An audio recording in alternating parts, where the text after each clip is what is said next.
Bonjour à toutes et à tous, nous sommes le jeudi 17 décembre, nous entrons dans la dernière semaine liturgique qui précède Noël. Nous célébrons bien sûr, aujourd'hui dans les paroisses, on sait très bien que les antiennes de Magnificat et de Benedictus sont les grandes antiennes, les grandes eaux, les huit jours qui précèdent Noël ont quelque chose d'une attente plus directe de la venue du Seigneur. Et puis je me permets de faire une parenthèse pour vous dire qu'aujourd'hui même, le jour anniversaire du pape François, j'ai moi-même 75 ans et j'ai présenté ma démission au Saint-Père et j'attends qu'il l'accepte, qu'il me dise qu'il accepte ma démission et qu'il me donne un successeur d'une manière ou d'une autre. Alors c'est vraiment, pour un évêque, c'est une page qui se tourne et en même temps, pour moi, ce sera une nouvelle étape. Je vous avoue que dans ma lettre de démission, j'ai dit au Saint-Père, eh bien, je souhaite devenir un priant au cœur de l'Église, de pouvoir concentrer ma vie dans la prière et en même temps, je souhaite commencer mon noviciat du ciel, c'est-à-dire de me préparer à la rencontre avec le Seigneur. C'est extraordinaire pouvoir vivre dans la Trinité Sainte, mais j'ai envie d'y arriver, j'ai envie de le vivre dès que possible, et je commence donc mon noviciat du ciel, et en même temps, j'essaierai de continuer ces partages de la parole aussi longtemps que le Seigneur m'en donnera les moyens. Et sachez que j'essaye actuellement de me former pour pouvoir le faire lorsque je ne serai plus sur Avignon et que je pourrai vraiment dégager de tout, me concentrer sur la rumination de la parole et sur la prière. Et en ce 17 décembre, la première lecture qui vient du livre de la Genèse, en ces jours-là, Jacob appela ses fils et dit « Assemblez-vous, je veux vous dévoiler ce qui vous arrivera dans les temps à venir. Rassemblez-vous, écoutez, fils de Jacob. Écoutez Israël, votre père. Juda, à toi tes frères rendront hommage. Ta main fera plier la nuque de tes ennemis, et les fils de ton père se prosterneront devant toi. Juda est un jeune lion. Tu remontes du carnage, mon fils. Il s'est accroupi, il s'est couché comme un lion. Ce fauve qui le fera lever. Le sceptre royal n'échappera pas à Juda, ni le bâton de commandement à sa descendance, jusqu'à ce que vienne celui à qui le pouvoir appartient, à qui les peuples obéiront. Cette vision de Jacob qui annonce la primauté de la tribu de Juda sur les autres tribus et annonçant que le bâton de commandement va sortir de la tribu de Juda, eh bien c'est l'annonce de la venue du Christ, le roi qui arrivera non pas avec des armées, mais qui arrivera monté sur un ânon, le petit d'une ânesse. C'est vraiment le roi Messie, mais qui est un roi d'humilité. Et dans l'évangile de ce 17 décembre, nous avons la généalogie de Jésus. Alors c'est un peu dur à écouter, mais je vous propose de la lire et d'en faire un rapide commentaire ensuite. Généalogie de Jésus-Christ, fils de David, fils d'Abraham. Abraham engendra Isaac, Isaac engendra Jacob, Jacob engendra Juda et ses frères, Juda, de son union avec Tamar, engendra Pharès et Zara. Et là, je m'arrête un instant pour vous parler de Tamar. Je voudrais dans cette généalogie dire un mot sur les 4 femmes qui nous sont citées. Tamar était une des filles de Juda, mais Juda qui ne voulait plus avoir de relations sexuelles pour engendrer, eh bien, c'est sa fille qui va se déguiser en prostituée et qui va coucher avec lui. Et à ce moment-là, elle va se retrouver enceinte. Et comme Juda lui aura donné un signe de reconnaissance pour avoir le cadeau qu'on donnait à toute prostituée, eh bien après Tamar va se faire reconnaître et elle, à la honte de Juda, eh bien elle engendrera Pharès et Zara. Et puis Pharès engendra Esrom, Esrom engendra Aram, Aram engendra Aminadab, Aminadab engendra Naasson, Naasson engendra Salmon, Salmon engendra de son union avec Rahab, engendra Boz. Et là encore une deuxième femme. Alors Tamar, ce qui est beau, c'est que c'est elle qui assure la continuité de la tribu de Juda, alors même que Juda ne voulait pas. Et avec Rahab, nous allons avoir une autre raison de nous réjouir, c'est que Rahab était probablement une prostituée de Jéricho et qu'elle a caché les envoyés d'Israël qui venaient voir l'état de la terre promise. Et au moment où ils sont cachés chez elle, les gens de Jéricho veulent absolument s'en emparer pour les violer. Et elle les cache sur la terrasse, elle les fait sortir de nuit.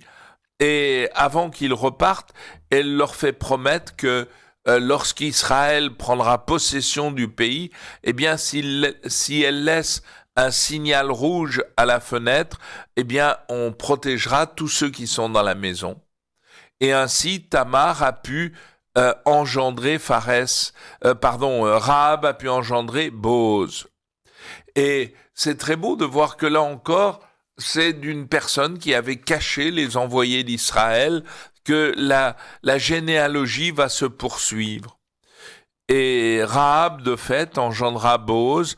Et Boz, c'est le grand-père de Jessé. Boz, de son union avec Ruth, engendra Jobed. Et Ruth, c'est intéressant parce que Ruth, elle était mariée à un des fils à un des fils de Salmon, et son mari va mourir, son autre beau-frère va mourir, et Ruth, eh bien, sa belle-mère lui dira, rentre dans ta tribu, reprends la vie avec les tiens. Elle dira, non, Dieu est le Dieu d'Israël, je reste unie à toi. Et elle va suivre sa belle-mère, elle va revenir, et c'est Boz qui, sa belle-mère lui dira, mais Boz, c'est celui qui peut te racheter et donc t'épouser. Et de fait, Rahab, elle va aller glaner parce que quand on était veuve avec sa belle-mère, on n'avait pas grand-chose à manger, et donc elle va glaner les restes de la moisson, et Boz va s'occuper d'elle, et je suis tellement ému de voir ce lien entre Boz et Rahab, car Boz, qui sait qu'il a le droit de la racheter, va dire à ses serviteurs, vous la laissez, vous lui donnez tout ce dont elle a besoin pour vivre, et c'est très beau de voir comment Dieu s'occupe du plus pauvre, s'occupe de ces femmes qui n'avaient plus rien, et c'est Dieu qui s'en occupe, et Boz va l'épouser. Et de son union avec Ruth, il engendra Jobed. Jobed engendra Jessé. Jessé engendra le roi David. Et le roi David, de son union avec la femme d'Urias, engendra Salomon. Et là, c'est quand même quelque chose d'horrible, parce que le roi David avait vu, alors que son armée était à la guerre, il avait vu sur une terrasse à quelque distance de son palais royal une femme qui était en train de se doucher nue sur sa terrasse, et il l'avait désirée, il l'avait fait envoyer chercher, et devant le roi, personne ne résistait, et il va coucher avec elle, et après, voilà qu'elle lui annonce qu'elle est enceinte. Alors c'est la catastrophe. Le roi envoie chercher son mari légitime. Il essaye de le faire coucher avec elle pour pouvoir dire, l'enfant, il est de toi. Et Urias, lui, il dit, non, moi je suis à la guerre avec l'armée d'Israël et on couche pas avec les femmes pendant la guerre.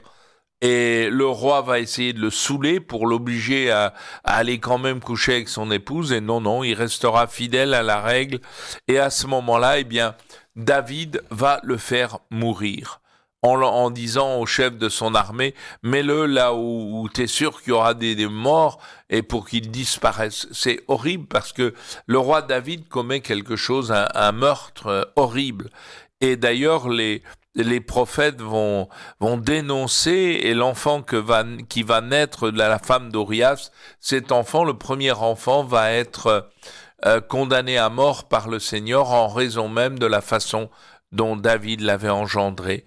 Et c'est seulement après que le roi David, de la femme d'Urias, engendra Salomon. Mais ces 4 femmes nous montrent comment des femmes ont assuré la continuité de la généalogie du Fils de Dieu lui-même à travers des conditions qui n'étaient pas très brillantes, ou pour elles ou pour leurs époux. Mais pour moi, c'est quelque chose de merveilleux de voir que Dieu assure l'enracinement humain de son Fils bien-aimé dans son incarnation, dans la réalité humaine avec toutes ses limites, avec tout son péché, mais que c'est à travers des hommes et des femmes comme nous en avons aujourd'hui que Dieu continue à réaliser son projet d'amour. Et la généalogie continue. Salomon engendra Roboam, Roboam engendra Abia, Abia engendra Asa, Asa engendra Josaphat, Josaphat engendra Joram, Joram engendra Osias, Osias engendra Joatam, Joatam engendra Akaz, Akaz engendra Ézéchias, Ézéchias engendra Manassé, Manassé engendra Amon, Amon engendra Josias, Josias engendra Jéconias et ses frères à l'époque de l'exil à Babylone. Après l'exil à Babylone, Jéconias engendra Salatiel, Salatiel engendra Zorobabel, Zorobabel engendra Abioud, Abioud engendra Eliakim, Eliakim engendra Azor, Azor engendra Sadok, Sadok engendra Hakim, Hakim engendra Élioud, Élioud engendra Éléazar, Éléazar engendra Mathan, Mathan engendra Jacob, Jacob engendra Joseph, l'époux de Marie, de laquelle fut engendré Jésus, que l'on appelle Christ, c'est-à-dire le Messie loin du Seigneur. Le nombre total de générations est donc depuis Abraham à David, 14 générations, depuis David jusqu'à l'exil à Babylone, 14 générations, depuis l'exil à Babylone jusqu'au Christ, 14 générations. Et en réalité, c'est le père qui donnait son enracinement à ses enfants, à son fils, dans le cas présent. Et Joseph, père adoptif de Jésus, eh bien, on nous montre toute cette généalogie pour nous montrer comment Dieu, tout au long de l'histoire sainte, a préparé l'incarnation de son fils dans un peuple, dans une nation qui était pécheresse comme toutes les nations du monde, et en même temps c'est au cœur de cette humanité atteinte par le mal, le péché, que Dieu a voulu venir. Comment ne pas être bouleversé de voir comment Dieu a voulu s'incarner et nous sauver au cœur même de notre être de pécheur. Et ces 4 femmes qui sont nommées dans cette généalogie, eh bien, elles nous montrent comment elles ont participé à la transmission de la généalogie par leur courage, par leur sens de l'appartenance au peuple de Dieu, par la volonté de réaliser le projet créateur. Alors, soyons dans la joie et l'allégresse. Et moi, je me réjouis de voir que Dieu réalise son projet d'amour à travers une généalogie qui n'est pas brillante. Joseph, même s'il est un prince de la tribu de Juda, il restera le pauvre charpentier de Nazareth, un artisan qui n'était pas un malheureux, mais il n'avait rien d'un roi puissant. Mais c'est à travers l'humilité, la pauvreté, que Dieu réalise son projet d'amour.